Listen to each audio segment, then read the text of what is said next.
My friends, there are moments in life when we sense a stirring deep within the soul. It's not thunder or lightning, not a trumpet or a shout. It's something quieter, something tender, yet powerful. It's the sound of love that dares not speak its name. A love that hides, not because it is weak, but because it is afraid. Afraid of rejection, afraid of pain, afraid of being exposed. But God, infinite wisdom, made the human heart not only to beat, but to belong. So today I want to talk to you about the 8 emotional signs that someone's heart is already yours, even if they're too afraid to show it. Message isn't about manipulation or control. This is about discernment, compassion, and the power of quiet love. These signs, my friend, are like sacred whispers from the soul. When love is genuine, it doesn't always arrive with fireworks or loud declarations. In fact, some of the deepest forms of love express themselves in whispers rather than shouts, in actions rather than words. A person who truly cares may not be able to find the courage to say it, but their heart cannot help but show it.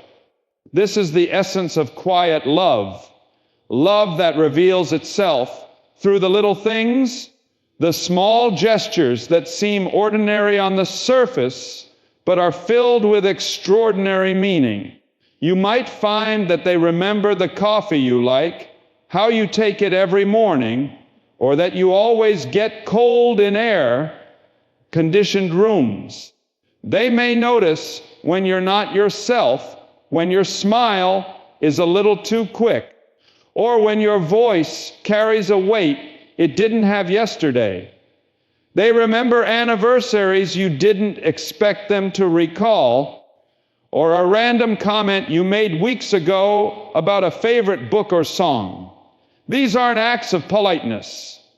These are signs of attentive love. Their heart has taken notes even when their mouth stayed silent. This kind of remembering is powerful because it speaks of intentionality. People don't hold on to what they don't value. If someone remembers the things that matter to you, it's because you matter to them. They've stored those details in a sacred place, not out of obligation, but out of affection. Love makes a person take mental snapshots of your habits, your preferences, and your vulnerabilities. They are building a quiet portrait of you in their heart, and every remembered detail is another brushstroke of devotion. You'll notice they show up for the little moments, not just the grand ones. They may not bring you roses or write long letters, but they're present. They're there to check if you've eaten, if you made it home safe, if your meeting went well. They might ask you about a challenge you once mentioned in passing and follow up days later, even though you forgot you mentioned it. It's not because they're trying to win your heart. They already feel like they've given you theirs. They're just afraid of what might happen if they come out and say it. Quiet love moves with care.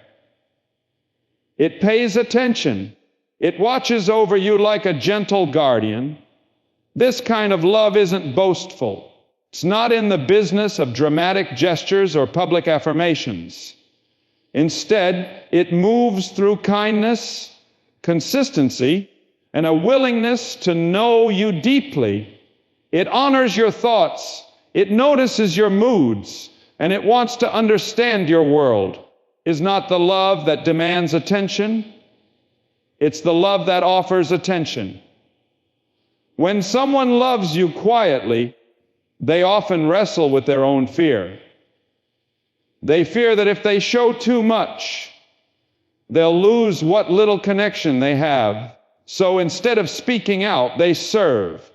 They show love in disguised forms, in the way they lend a hand without being asked, The way they cheer you on without needing credit, the way they listen more than they speak. They're not loving you in silence because they don't feel deeply. They're loving you that way because they feel so deeply, they don't know where to begin.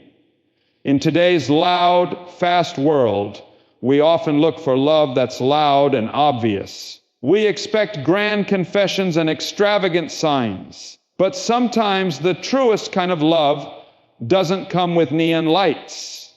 It comes with quiet faithfulness. Is the person who brings you water when you're tired, who texts you to say they're praying for you, sits beside you when you're sad and doesn't try to fix it, they just stay. Because their heart is already with you, and that's where they want it to remain. What we must learn is how to see these signs for what they are, to recognize the gentle ways someone might be saying, "My heart is already yours," even if their lips never form the words, in the way they hesitate to say goodbye, in the way they look back as they walk away, in the way they support your dreams quietly, the way they celebrate your wins without needing to be seen. Their love might be wrapped in silence, but it is no less real.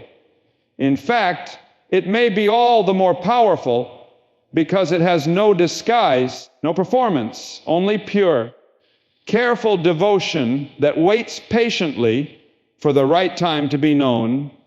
There is something profoundly telling about the way a person looks at you. Eyes are often referred to as the windows to the soul, and for good reason. They reveal what words conceal. When someone's heart is already tied to yours, even if they haven't said it aloud, their eyes will give them away. In every room, every crowd, no matter how many faces are present, their gaze will find you. It's not just instinct. It's longing. It's connection. The soul's way of saying, "There you are. I've been looking for you." Before words are exchanged, before seats are taken, they scan the room for you. Their eyes sweep across others, not in search of just a familiar face, but in search of a certain presence. That presence is you. It's as though their spirit is restless until it finds your form. Even if they try to play it cool, if you observe closely, you'll see it.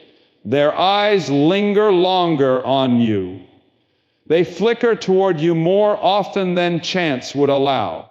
And when you lock eyes, there's a flicker of something deeper than a greeting. There's warmth. There's vulnerability. Brief crack in the armor. This search is not a coincidence. The heart leads the eyes. When a person truly cares for you, their entire being is drawn toward you, especially in moments of uncertainty, discomfort, or excitement. If they walk into a room and feel uneasy, they look for the one who makes them feel safe. Something good happens, and they're bursting to share. They look for the one who would understand the joy.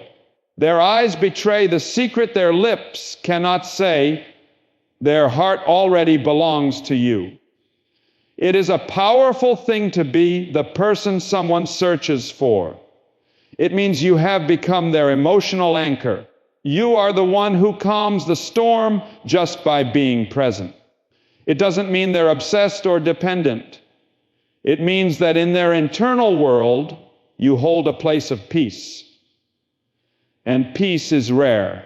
When someone associates your presence with safety, with warmth, with something sacred, that's love working in silence. It doesn't announce itself, but it directs their every movement. Sometimes their eyes will be filled with fear, not because you've done something wrong, but because they're wrestling with feelings too strong to hide and too fragile to voice. There is risk in letting someone see your soul. So they look at you when they think you're not looking. They study your face, your expressions, your reactions.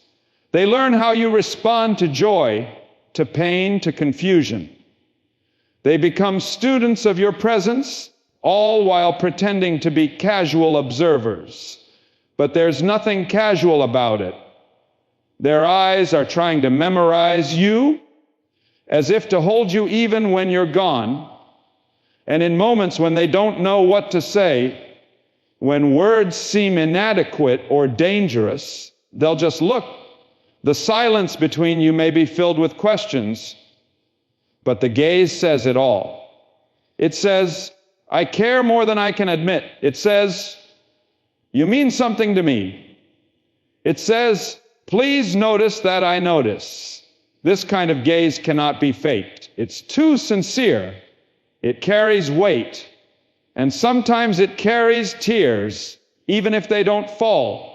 Because when a heart is invested, the eyes become a reflection of that love. Even in groups, even during conversations with others, if you watch closely, you'll notice their eyes returning to you. It might be brief, it might be subtle, but it's frequent. They are trying to stay connected to you, even from a distance. It's not control, it's affection. It's the soul's yearning to be near, and though they may be afraid to act on those emotions, their gaze betrays them every time. They might pretend not to care. They might joke or act distracted or focus on something else. But the moment your guard is down, the moment you turn your head, there it is again. Their eyes are on you. That's the power of a quiet, hidden love. It can't help but look for the one it belongs to. It doesn't need permission to feel. It just feels. And in that simple, sacred search, the truth is revealed more clearly than any words ever could. Because while mouths may lie and hands may tremble, eyes always tell the truth. They search because they long. They long because they love fear, and love often dance together in the human heart. One pushes forward, longing to be known, while the other pulls back, desperate to stay safe. When someone's heart is already yours, but they are afraid to show it, that fear doesn't mean the love is absent. It means the love is real. It means it matters. The deeper the emotion, the greater the risk, and the more powerful the fear that rises to meet it. This is one of the most overlooked signs of hidden affection. The struggle to maintain distance, the deliberate hesitation, the pulling away when all they want is to draw near. It can be confusing. On the surface, it looks like they don't care. They might withdraw from conversations, take longer to respond to messages, or even act indifferent when you're near. But under the surface, there's a war being waged. Their heart leans in, while their fear pulls them back. They are not avoiding you because they don't want you. They're avoiding the risk of losing you, of being rejected, of being seen too clearly and then left behind.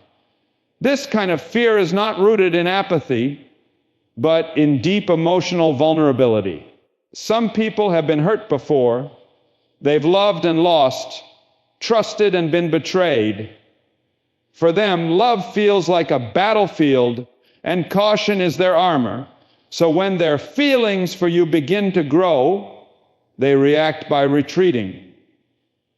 Not because they want to run from you, but because their love has awakened old wounds and brought old fears back to life. They fear history repeating itself, fear that once their heart is revealed, it will be dismissed or mishandled. And so they step back, thinking distance will protect what's precious. This fear doesn't always look like fear. Sometimes it comes across as sarcasm, coldness,